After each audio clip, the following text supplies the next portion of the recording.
Paps, yan. Problema ba dyan? Ako boy, naiwan ko lahat tayong susi sa motor. Para man inauudo, para tayo makakapasok nito. Naku, naiwan mo yung susi.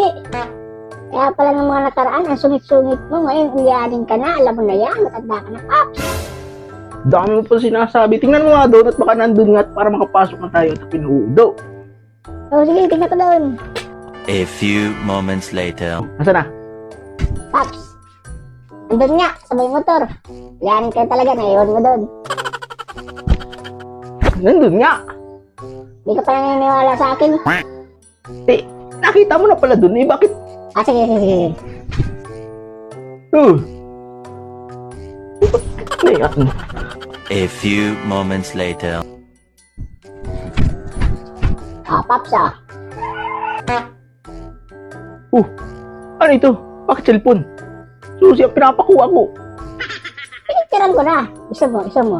Ang pinicturean mo. Ano? Ayun yung susi, ayaw mo pang maniwala eh. Nandun nga. Nandun nga yung susi. Visit ka. Malis ka dyan. Huudok sa bulas.